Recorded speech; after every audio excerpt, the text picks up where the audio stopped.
GameChanger, we're speaking to Jannie Mouton. Jannie is the owner of PSG. He's also termed as South Africa's Warren Buffett or the Buddha Buffett. He's an incredibly successful man. I found out about Jannie through reading his book called And Then They Fired Me and found it incredibly insightful. In this interview, he shares a lot of wisdom with you, a lot of insights about life, about investing, about shares, and about companies, about leadership. You're really going to enjoy it. It's jam-packed. How many books do you read kind of on a week or kind of every single month? Is it an ongoing process that you just keep on reading, or is it just something that you just absolutely just enjoy and you just have this desire to keep learning? Okay, I think there's not a written program. I invest in business books and books about people where you can learn something in life. It's not always business. And, you know, that's what I like to read, but I read other stuff as well, like newspapers and Sudokus, waste my time, watch a bit of TV. So it's not that I read every day of my life. But I think the more you read, the more you understand what is going on around you in life. And then make better decisions. And you said that the book by Napoleon Hill, Think and Grow Rich, was that really kind of a threshold moment? I think what he learned me, he studied, Carnegie financed him to interact with successful people. Keep in mind, it's not only businessmen, it was medical doctors and actresses and whatever in life. What made them stand out in life. And he started with the funding of Carnegie, and it kept him busy for the rest of his life. So, and he sort of analyzed people, and he realized that if you know what you want to do in life, and you believe you're going to achieve that, you are 95% there. So it's as simple as that. And there's a beautiful story about he has a son that was blind and deaf. And he thought, but believed that his son would go to a normal school one day. So he taught him and let him believe that. So he went to a normal school, primary and secondary, and he went to a normal university with all those problems in life, and is today the chairman of the Worldwide Institute of the Blind and the Deaf in the world. Oh. And I actually had a comment of that Chris Otter said about you as well, in terms of kind of your belief, where he calls you an unreasonable man, where if you think it, you can imagine it, you can see it, and you get other people to buy into that. Is that something that you've worked on throughout your life and you've kind of grown confidence in, or is it something that you think? I think sort of if you think something through, you discuss it with people, and there's merit in it, then you must do it. You can't then do it with 75% of effort. You have to put 100% of effort into it to do it. Now that's maybe,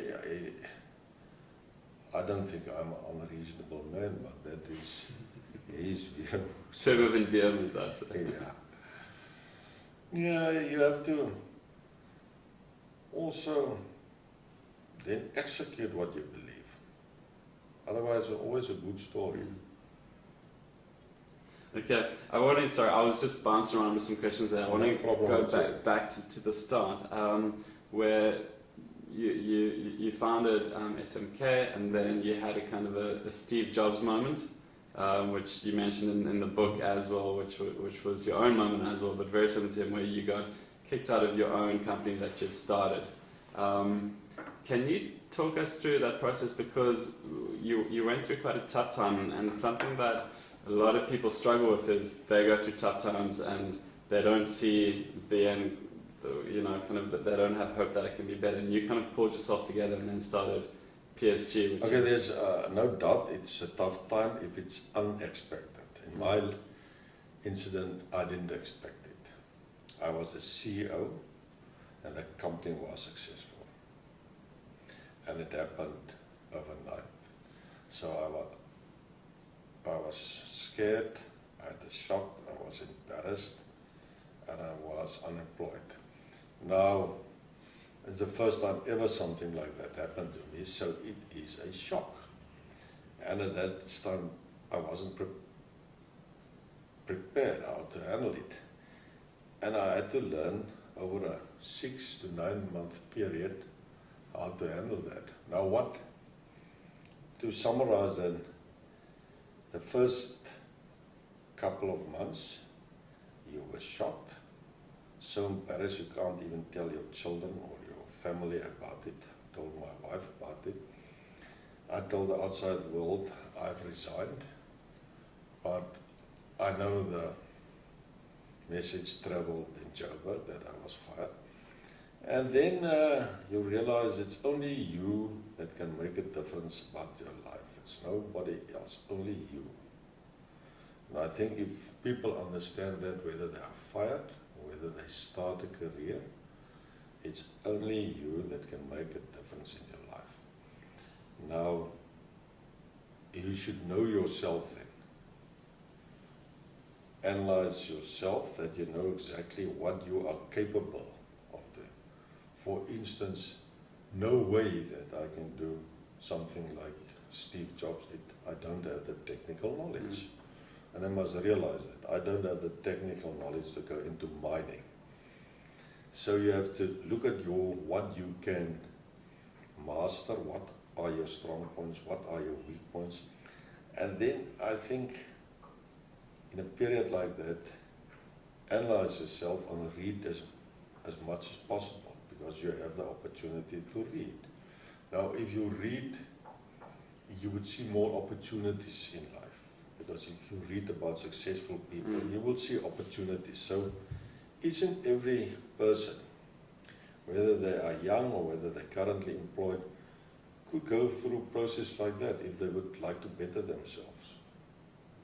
And you also did mention that if you're trying to find out what you should do in life, or if you should follow something, you look at what you desire most, what your vision is, and then do a SWOT analysis. So it's a SWOT analysis, talking about that, that's a old MBA jargon, but it worked at the end. I'm not necessarily a person for all the business schools and this and that, but you can always pick up something useful, and that's what was useful to me to analyze myself. And you may have a friend or you may know about somebody who knows somebody that's without work. I get enormous correspondence now and calls about people almost on a daily basis that wants to discuss their lives with me. It's difficult to really attend to everybody, but in general, to summarize, if you read enough, you will find a picture and then write it down what you want to do. And then focus on that. You can't do it with half-heartedly. Focus on that and go for it. You must also have the guts to go out and do something. And that's why some people can call me unreasonable or something like that. Because if whatever the odds are, it is difficult to start a bank in South Africa. Capitec was the last bank started in South Africa. A new bank I'm talking about. And so the people that are calling you, is it mainly for just advice on direction in their life, or? It's an unbelievable variety. It's, business opportunities they want to discuss with you. You have to polite. You can't, we can't invest in everything. So some people need advice about business opportunities. Some people may have financial problems and want to discuss it with you. We have a lot of people coming in here with fantastic ideas about charity, charitable situations, and then people who struck some problem in their lives. Okay. And now today, PSG is worth, the last quoted in the book is about 66 billion, responsible for almost 4,000 jobs. Okay, what we see, we have PSG, and then PSG have various investments in other companies, like for instance Pioneer and Capitec and Curo. If you add in PSG group, there's about 14 people working here. But in the various businesses we have invested in, there's about 40,000. Wow. And the current valuation? The current valuation? Of all the groups, all the companies we have, is about 61 billion. Wow. Yeah. Can I ask, and this might seem a stupid question, but how does that feel? You know, to be honest, I like coming to work. This is my office. I'm living 4 kilos from here. It's wonderful. What else will I do? There's no doubt in your mind. You don't sit and think about luxury. You think, is there something else that's interesting that we as a group can do and achieve? And you know, through just one incident, for instance, through the book, the School for the Blind and the Deaf, not deaf, doof? Deaf, yeah. Yeah, invited me in Worcester, and people that's mentally retarded to come and talk to them. Yeah, they actually caught me in a way, because they were nice to me and said they will translate the book on Braille. So then I had to say yes. They did that. That's incredible. Yes, sorry? That's incredible. Yeah. Yeah, then it's a big book. I was going to say. If it's in Braille, it's a big book. My any case, you know, I've met people there because they took us to the operation. Yeah, I've seen blind person, one class, how they learn to write in Braille with a little machine. And I saw one class, the orientation process where you are, you know, to learn a blind person. If he gets up, how to get to the bathroom, how to get to the dining room, how to get to his clothes and things like that. That's orientation, what they call. And you know, blind person can hear better because their ears are better developed. They can walk and pick up the sound. And when the sound comes back, they know there's a wall in front, really? Not a plant, things like that. They can pick it up.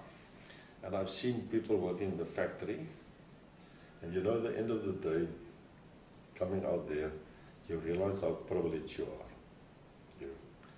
You can see, you can hear, and you're not mentally, then you will never complain again.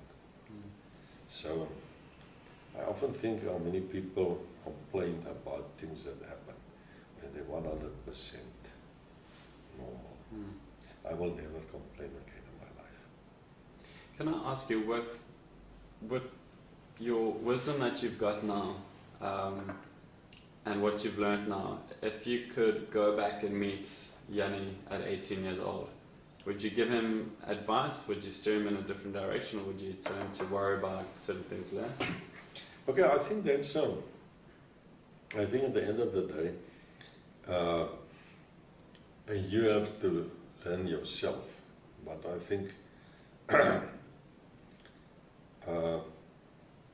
you can always make a suggestive person to people to interact a bit in life, because then they learn something. I always say the brilliant student will only sit at his computer and never interact with people, missed a lot in his life. He may get the best results, he may pass cum laude, There's another part in life that he missed, and that is a very important part. Interacting with people, discussing opportunities with people. You know, even just think of yourself. If you want to start a business, you need people to join you. So you must have the talent to sell a dream to people to leave their current place of work to come to you. You need sometimes put your case to a board of directors to convince them to support you. You sometimes have to interact with the bank or with finances to back you. So that's where a person who doesn't interact in life loses out. So I would always look, and I look at people to draw in a balanced person. And if we can kind of go a little bit further on that, because one of the questions I wanted to ask is, what is your recipe for success? Because you've obviously worked with a lot of companies, you've worked with a lot of CEOs, a lot of MDs, managers of businesses, and just interacting with people on a daily basis. What do you see that is different in the way that the people that live their lives that are very successful versus the people that don't? I think, it's not clear cut, but to a certain extent in business, I think number one, the most important ingredient in business is management. And I think management must have a share in the business, a decent investment in the business, so that they think as owners and not as employees. You know, I'm just sitting back and see the banks in the world, what bonuses the people are getting. They took tremendous risk. If it comes off, they get big bonuses. If it doesn't come off, they say, sorry, it was the wrong decision. So, management is the most important thing. They must be your partners, not your employees. You must appoint brilliant people, and they must make the decisions. They shouldn't come to you, because once they have to come and explain it to you, what knowledge do you have? They run the business. Then you must support them 100%. And I almost call it ultimate empowerment. You must appoint the right people and leave the judgment to them. And you must realize you can't do anything. You can't be an expert in banking or in like pioneer food production or Curo schooling or capital banking. It's impossible. You must have the right people. Yeah, sometimes you must inspire them. They may have bad times. Then you must be there, help them, look at opportunities, and at the end of the day, enjoy working with them. In terms of making your staff partners rather than just working for you, this is something that has interested me quite a bit, and I can understand when you get to be in a much bigger company, you can give shares. But for your advice for smaller companies or small startups, is it still possible? I mean, for an example, I've got 10 staff members. I don't know if you've even thought of it, but on that kind of level, is it still possible to do that? It varies from company to company. It's just as difficult whether you have 10 employees or 1,000. You have to think about it and run it as such, and you must every day think about it. And yes, there are people that there's a humble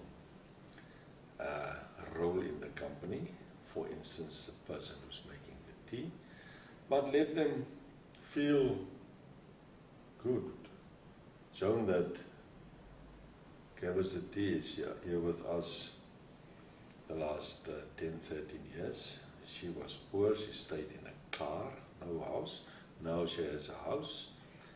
Kids are at school in a decent school. And, so take the people with you. Yes, everybody can't be the marketing director or the IT guru or the CEO. Yes, it's a role, and each and every one forms a team. Okay. And you talk about the culture that you've created here, which is, you say, a spirit of entrepreneurship, adventure, opportunity, balanced by accountability, honesty, and responsibility.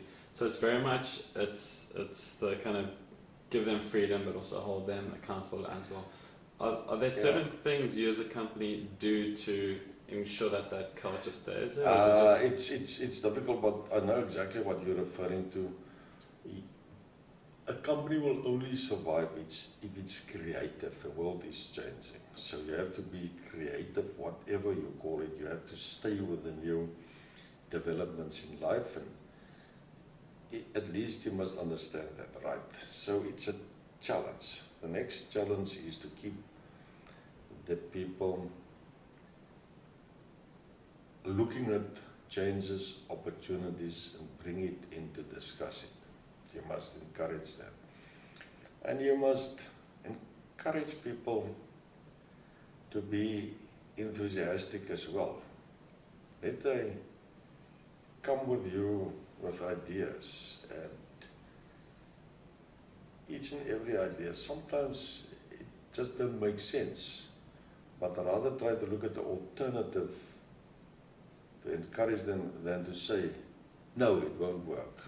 It's a simple idea. Rather say, have you ever thought of maybe adding that or this? So I am totally against people, whenever I put something on the table, that say, no, it can't work. They must give me an alternative. Okay. And two questions that I want to ask. The one is looking at the behaviors and habits of people that are successful.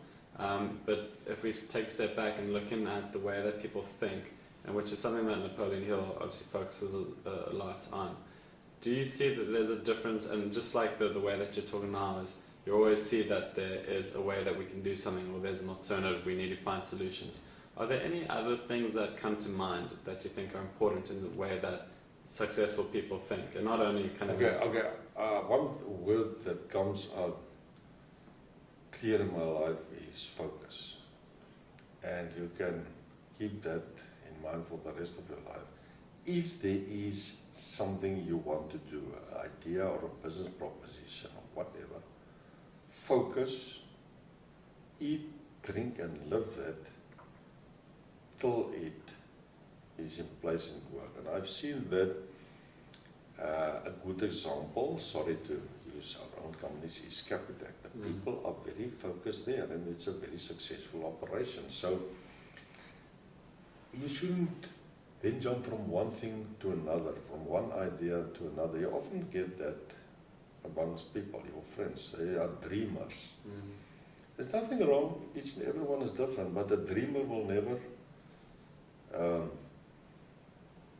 excel in life, because he will jump from one thing to another. Focus is Okay. And in terms of kind of the way, the things that people do, and maybe we could ask, what is the typical day in your life? Okay, my life is relaxed.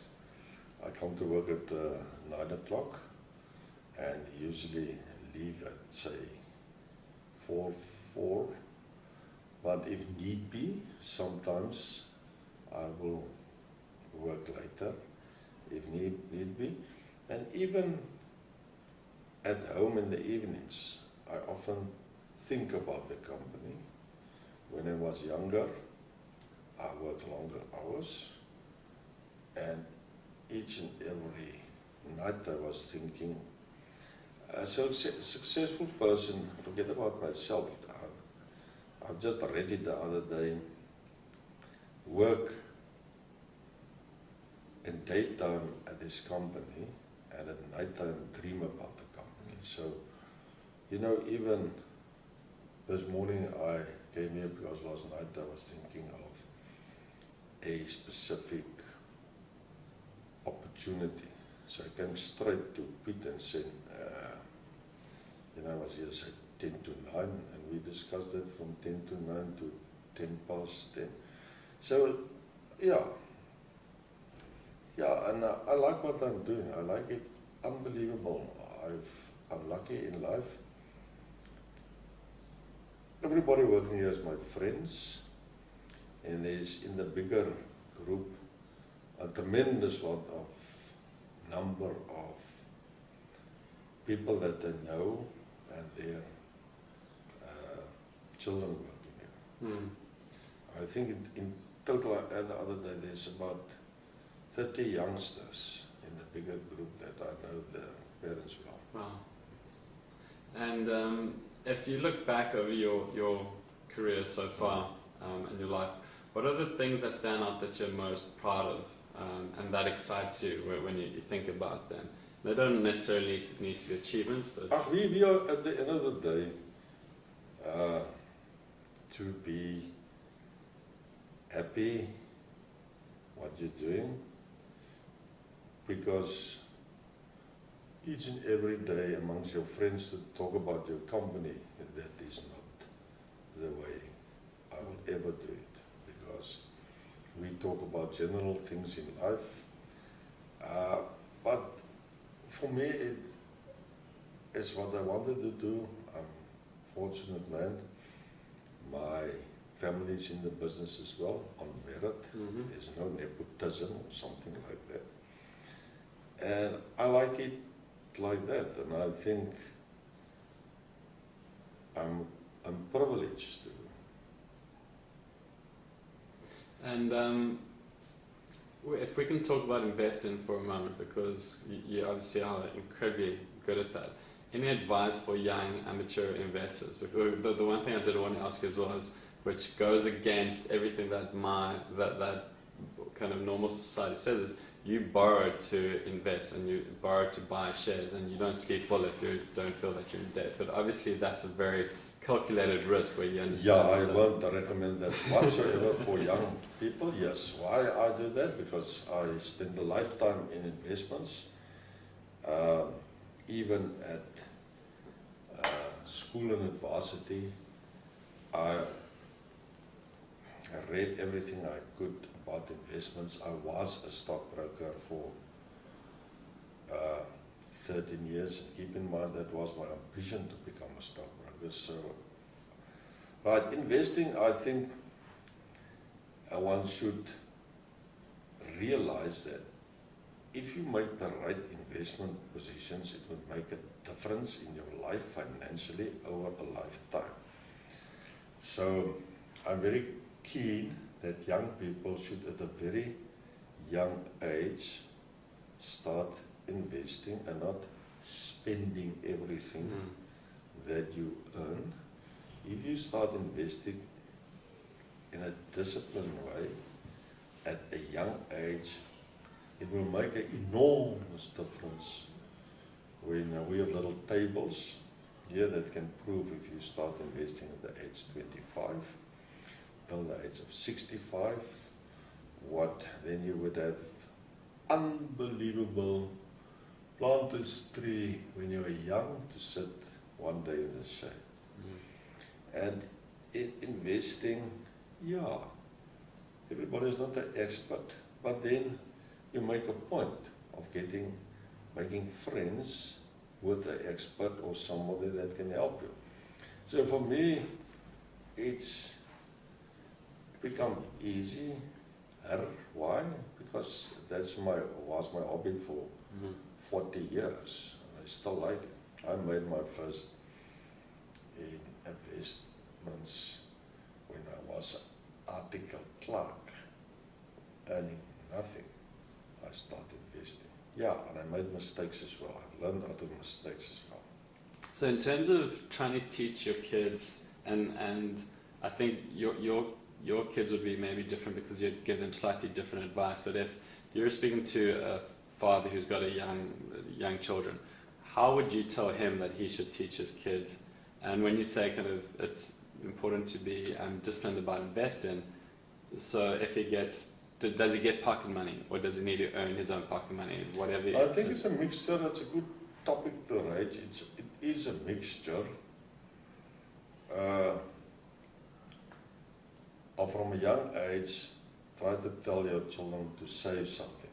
At the young age, try them that there should be the discipline of working a bit. We, myself and my two sisters, had to work from grade 8, in the old days, standard 6, in my father's shop. But so I did. Of the 6 weeks holiday, I had to work from beginning of December till Christmas. It was 3 weeks, and that was for 5 years in a row. Yes, and you learn a hell of a lot. You learn the value of money. You learn, okay, you have to make decisions in your life, whether you're going to spend it on an overseas trip or a new cell phone or this or that, or whether. Now, I am a man. You have to enjoy yourself as well. Because if you sit with all the money and never seen the world or never travel, then you've also missed something. Okay? You would agree. So it is balanced, but I think encourage people to buy shares, and they start looking in the newspaper each and every day and reading a bit here and a bit there and talking. And at the end of the day, you can ask 3 sensible people, give me 3 good long-term shares or something like that. Because a good share will always do better than the South African economy. And it's something, if you need money, you can sell it and with 24 hours have almost the money back with you. If there's a crisis. But sometimes different with a property. It can take longer. So do you think property versus shares, they play different roles and you need a balance, or would you're talking to the wrong man? I've never been successful in property. Okay. Yeah, I've tried it once or twice, so I don't actually understand. Okay. And I don't know if there's anything more that you can say, but I invest in a policy, and over 5 years the money has only grown about 16%. And then when I was reading your book, I saw that if I'd invested money in 1995, you had a figure of 100,000 rand, it would be grown to, I think it was 88 million by 2030. Which is something that I love to tell people, because every time I ask them guess how much that would be worth now, they come back with a couple $100 grand. But in terms of picking shares, because that is obviously phenomenal growth, is it just, as you say, speaking to people, looking at the financial reports, what are the things that people should look at when they evaluate in a company to make sure they make the right decision? It's difficult to give you a full talk about investments. I think for somebody that not having all the knowledge, that they must stay risk, not invest in one share and not borrow against it. Now, a friend of mine said to me, he's an interesting guy the other day or a year ago, Jannie, I understand you better now. You put all your eggs in one basket, but then you carry it yourself. That makes it different. Otherwise, you shouldn't. Now, I have another friend. He asked me 10 years ago. I had to give him advice about this, and I said, I don't do that anymore. I used to do that. But at the end of the day, I said to him, okay, invest in the following stocks, because you know the people. Invest in PSG and in Capitec. He knows the people at Capitec. He knows the people at the Rembrandt. And he knows G.D. Ferrara of Rand Merchant Bank. And he knows Whitey Besson from ShopRite. And that's a good spread. And that was 5 winners over a 10-year period. And things like that, so you can, I would spread the risk a bit by investing in more than one share. Okay. Is there any great advice that you've received just about investing or money?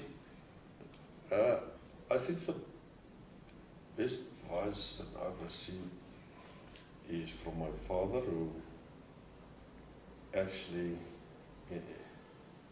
shares were his stockperkie, whatever the stockperkie is in English.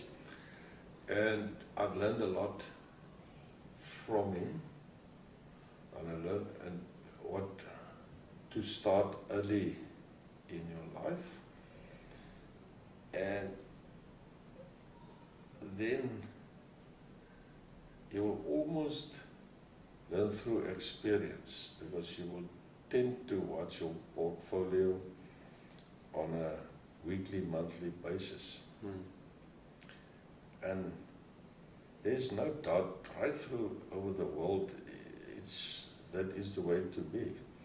Yeah, property is there, but it's difficult. It's more difficult. Property tends to be overvalued.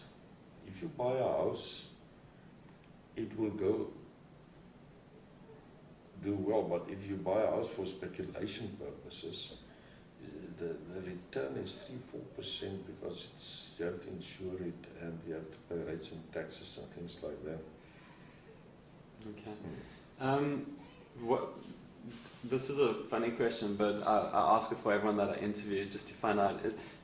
Do you have any quirks or anything that makes you slightly different to anybody else, or things that you do that you're obsessive about, or things that you love to do that most people don't? Yes, it's not, I never actually thought about that in the form of a quote. All I can say, it gives me a wonderful sense of confidence if you are successful, but you have to be humble to be respected by others. Okay. And then what would you say is the meaning of life? What this is all about? Why are we on? That's an unbelievable good question. Number one, it's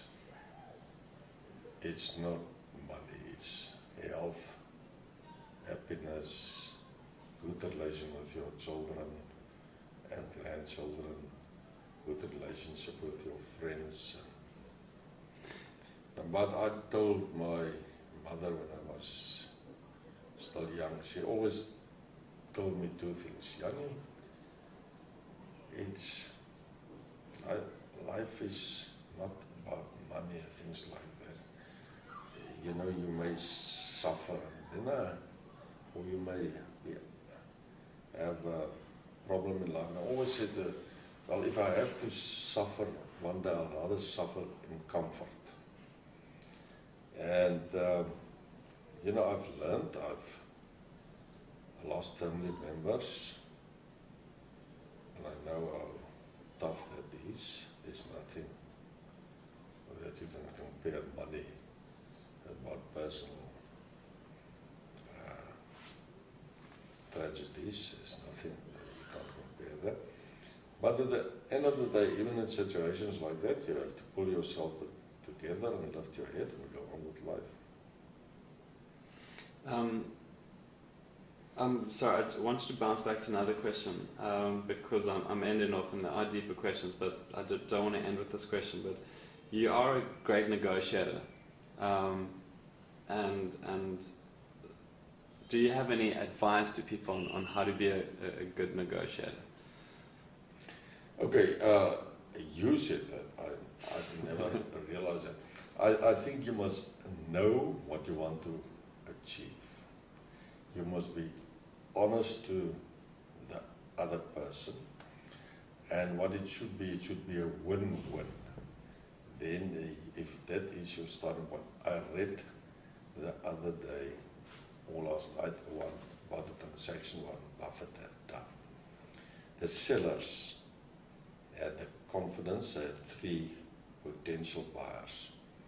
So the seller must be happy and the buyer must be happy. It must be a fair transaction and there must be no hiding truths or anything like that. So if you go open, honest in a transaction, most of the time I'm able to do it, to convince people that it's in their interest as well. If there are 3 things that you think anyone watching this interview should start doing to improve their lives and to become happier, more successful, have better relationships, what do you think those 3 things are that they should start doing in their life? I think number 1 should be interact with people, because you only learn from people in life if you talk and discuss. And number 2, analyze what is your strong points, because all of us is not business people. Some people can be IT wizards or best singers, all of this. So understand your niche in life. And then I would say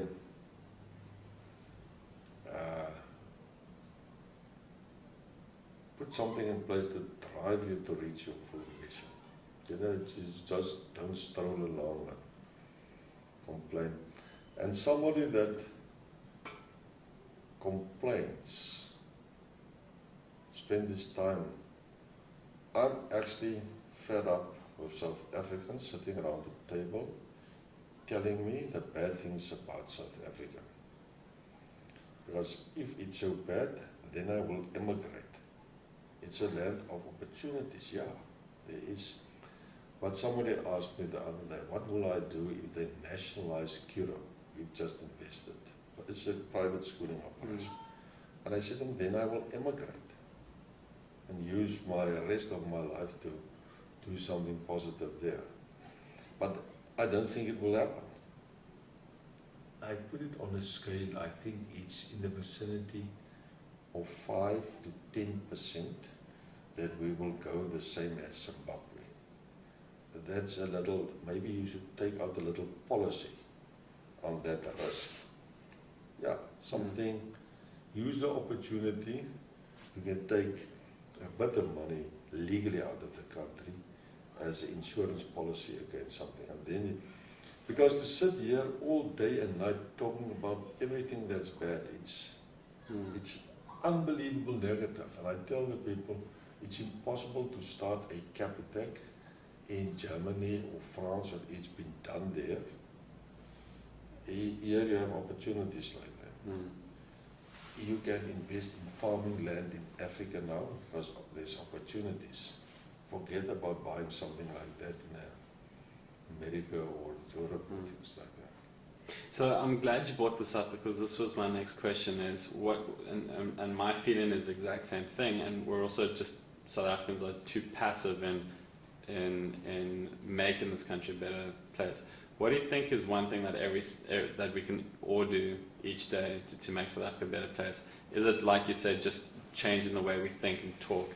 Okay, my simple answer to that is, I will focus on what we can do well, and that is to start businesses and employ people. And if you just take PSG out of the picture, a nice story is ShopRite, for instance. They employed 100,000 people now. It's a company that started. They employ 100,000 people. They pay taxes to the income tax. They assemble a lot of sales tax, and they've started something in Africa. So there must be a benefit for society. They employ people and pay taxes. Now, I often say that a successful company or a successful business is not a drag on society, it's a benefit for society. So you must encourage companies like that to grow. the informal trader must be encouraged to develop his business, because then you will relieve a lot of South Africa will be a better place in years to come. I'm worried about the role sometimes of the trade unions, because they represent the people that's working, they don't represent the unemployed. And the more they pressure on wages and close the entrepreneurial operation, that's not typical. What should happen? You've written I'm finishing off now. You've written an entire book. You've got a lot of wealth of information in your head. Is there something that you think I haven't touched on that I should have, that you'd like to share? Okay, on the book, I have done 2 books that I never sold in my life. And I say in the foreword, I think it's arrogant to write a book about yourself. I have no financial gain out of the book, nothing whatsoever. It's Tafelberg Uitgewers and Kari Maas. They did that. They came to see me on more than one occasion, and at one stage I said, yes, I will do that. Maybe it can mean something to somebody.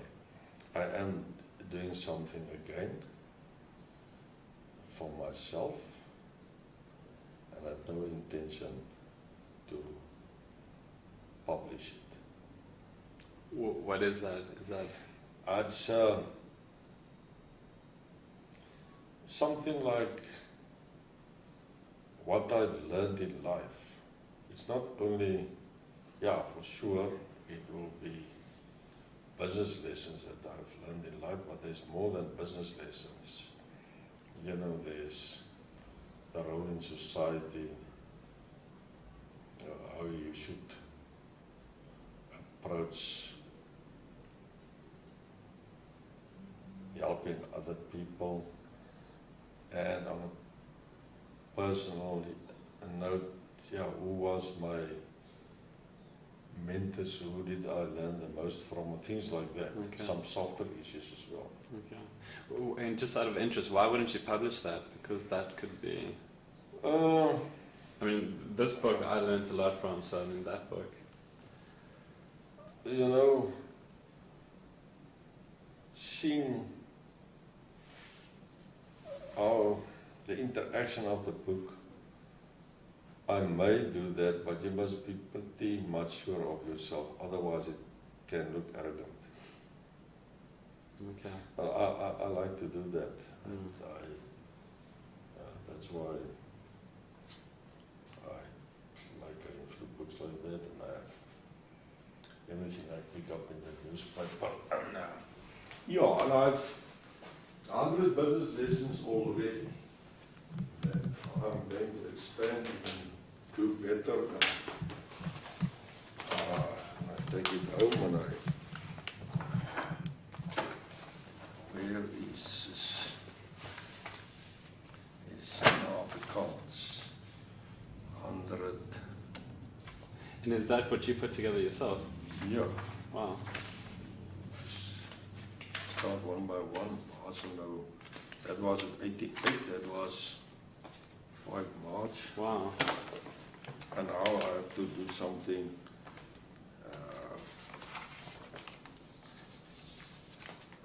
On the 13th of June. I'm now on 109. But sometimes it's just a idea that I have to do something. Yeah. No, it's for me.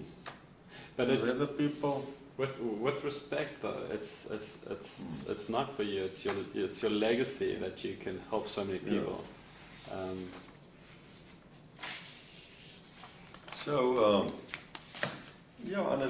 I know you have to take your time. Nobody's going to rush me. How I see. I want to throughout every 2 months, the secretary has everything I I must learn to type as well. It will help Jan a lot because she can't read by hand. Yeah. It would be just so much better if... Okay, at the end of the story, I like to have it sort of there in December holidays. And then I will sit back and go through it. And there's nothing that's going to worry me. Do you know that what you can do as well is, I don't know if you prefer, do you talk to her and then she types, or do you write it? Oh, you write it down. Yeah, right. Straight. Because what you can do is you can also record the audio of it. It's... Because there's some great services online that charge about 100 Rand for an hour's audio, and they type up a transcript for you. Well, this is the other two tools I've got. Geef my geleenthede, give me opportunities. En die pad wat ons verloop het, the road we have traveled. Now, this one, I was at my 60th birthday, and I invited 110 couples, my friends. They said nobody must give me a present or a gift whatsoever. They must write me a story. And yes, to tell people to write a story, it's incredible difficult. They think, yeah, it's pathetic idea. And then I said, okay, in a month's time, I would like to receive it. After a month of the 110, I had about 15 stories. But I sent an SMS to everybody, yeah, it's going fantastic. I have now 33 stories. I was lying. When I had positive peer pressure. 40, 80 months later, you read things like that, and then they, because I don't know who is where, I just know. So at the end of the day, I got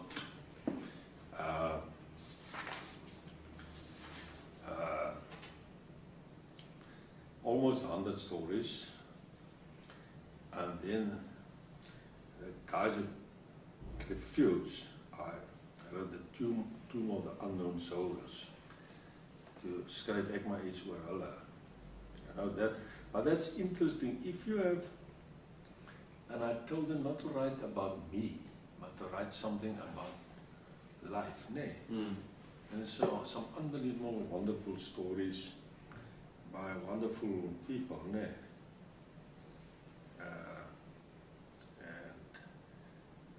Okay, so I never gave this. Has this been published then? No, it's not published. It's published like that. Yeah. But what I did, I gave each and every person attending a book. Okay. And then here and there, they asked me for another one and this and that. So you will know a lot of the names here. It is, well, 5 special. That's a dichter. Person who write poems. Poet. 5 special poets. There's some fantastic poets. There's Afrikaans there. That's so special. And then this one I did when PG was 10 years old, and that was in 95. Here I followed different approach. I asked I think 40 guys in PG to write me a story. And that was easier, yeah. Because you're the boss as well. Yeah, it was exactly. I had a bit of pressure. And yeah, and I got some wonderful stories and built a whole book around that. Now there's some interesting,